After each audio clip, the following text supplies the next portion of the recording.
Assalamualaikum warahmatullahi wabarakatuh. Perkenalkan, kami dari kelompok 4. Saya selaku dari ketua kelompok atas nama Munabil Haris Yambon dengan NIM F231240019. Kami kelompok 4 membawakan materi yang berjudul Wawasan Nusantara. Baiklah, saya akan memperkenalkan kelompok saya masing-masing. Perkenalkan, nama saya Muhammad Farel Haji Baharudin dengan NIM F231240097. Perkenalkan, nama saya Muhammad Taufik Hidayat atas NIM F231240060. Perkenalkan, nama saya Gina Salsabila Razak dengan NIM F231240111. Perkenalkan, nama saya Aura Astri Febrianti dengan NIM F231241107. Perkenalkan, nama saya Ananda Pratiwi Paemo dengan NIM F231240022. Perkenalkan, nama saya Farid M. Mardin dengan NIM F231240038. Selamat menyaksikan.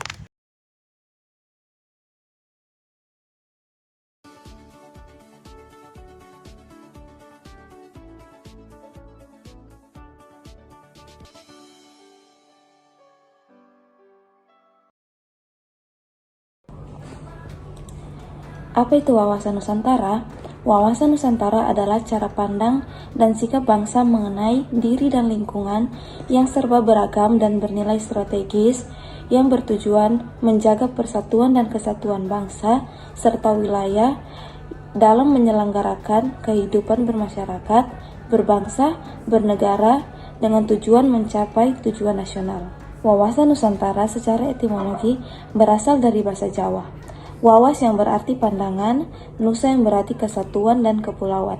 Secara umum, wawasan Nusantara adalah cara pandang atau cara melihat kesatuan kepulauan yang terletak di antara Asia dan Australia dan juga dua samudra, Hindia dan Pasifik.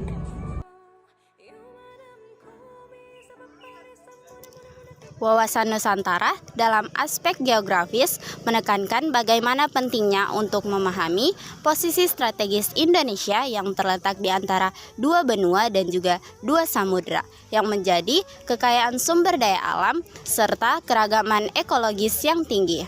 Dengan adanya posisi geografis ini menjadi peluang serta tantangan bagi Indonesia dalam pengelolaan sumber daya alam, integrasi wilayah, serta menjaga kedaulatan serta persatuan Indonesia.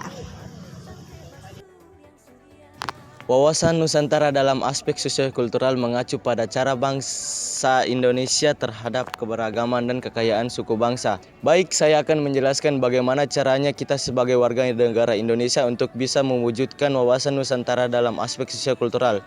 Tentu saja ada banyak cara untuk bisa mewujudkan hal tersebut, namun saya hanya akan menjelaskan 3 poin saja. Berikut penjelasannya. Poin pertama, menghormati perbedaan. Tentu saja kita sebagai warga negara Indonesia yang memiliki banyak perbedaan dan keberagaman harus bisa menghormati satu sama lain dengan cara menerima dan menghargai keberagaman suku, agama, ras, dan antar kelompok. Poin kedua, membina persatuan. Seperti menjalin persatuan dalam keberagaman untuk mencapai tujuan nasional. Tujuan nasional yang dimaksud di poin kedua ini, kita harus mewujudkan masyarakat Indonesia yang adil dan makmur berdasarkan Pancasila dan Undang-Undang Dasar 1945. Poin ketiga itu melestarikan budaya. Dalam melestarikan budaya itu ada banyak cara, namun saya akan mengambil sedikit saja, yaitu seperti menjaga dan mengembangkan nilai-nilai budaya bangsa. Ada banyak contoh untuk menerapkan wawasan Nusantara aspek sosial-kultural dalam kehidupan sehari-hari. Seperti yang pertama, merayakan hari besar keagamaan bersama. Kedua, mengikuti kegiatan adat istiadat lokal. Ketiga, menggunakan produk-produk lokal. Keempat, menjaga kerukunan antar umat beragama. Kelima, mengutamakan musyawarah mufakat dalam menyelesaikan masalah. Kesimpulan dari wawasan Nusantara dalam aspek sosiokultural sangat penting untuk menjaga keutuhan dan keharmonisan bangsa Indonesia. Dengan memahami dan mengimplementasikan nilai-nilai Nusantara, kita dapat membangun masa depan Indonesia yang lebih baik. Dalam aspek ekonomi, Wawasan Nusantara berperan sebagai panduan dalam merumuskan kebijakan yang berfokus pada pemerataan, kemandirian, dan integrasi di seluruh wilayah Indonesia. Tujuan utamanya ini adalah untuk mencapai kesejahteraan bersama dengan memanfaatkan potensi sumber daya secara merata, sambil menjaga persatuan dan kesatuan wilayah Indonesia. Contoh dari implementasi Wawasan Nusantara ini pada bidang ekonomi ada dua. Yang pertama, memberikan fasilitas kredit mikro untuk mengembangkan usaha kecil, dan yang kedua, memberikan KIP untuk mahasiswa yang kurang mampu. Nah, dengan menerapkan Wawasan Nusantara dalam bidang ekonomi, Indonesia diharapkan mampu mencapai pertumbuhan ekonomi yang lebih inklusif dan berkeadilan, serta menjaga persatuan dalam keberagaman wilayah Indonesia. Aspek pertahanan dan keamanan dalam Wawasan Nusantara meliputi membentuk sikap dan kedisiplinan diri dalam membela tanah air, melaporkan segala hal yang mengganggu keamanan kepada aparat yang berwenang, meningkatkan rasa persatuan dan solidaritas, membangun TNI yang profesional, menyediakan sarana dan prasarana yang memadai untuk pengamanan wilayah Indonesia, memperkuat alat utama sistem pertahanan, dan mengajak seluruh warga negara Indonesia untuk turut aktif dalam upaya pembelaan negara. Wawasan Nusantara menjadi pandangan bagi bangsa Indonesia dalam menyatukan wilayah.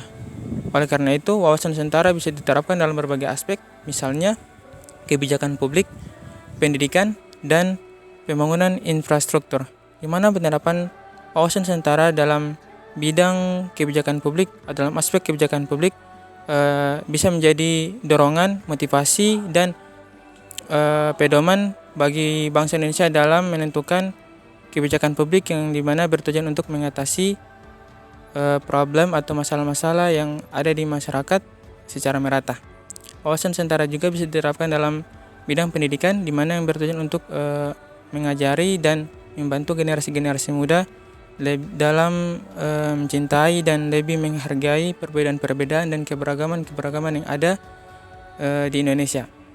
Wawasan Nusantara juga dapat diterapkan dalam pelaksanaan pembangunan infrastruktur, di mana Wawasan Nusantara itu mengutamakan persatuan dan kesatuan wilayah. Oleh sebab itu, Wawasan Nusantara bisa menjadi tolak ukur dalam pelaksanaan pembangunan infrastruktur secara merata yang bertujuan untuk mendorong dan mendukung konektivitas antar wilayah atau antar pulau di Indonesia.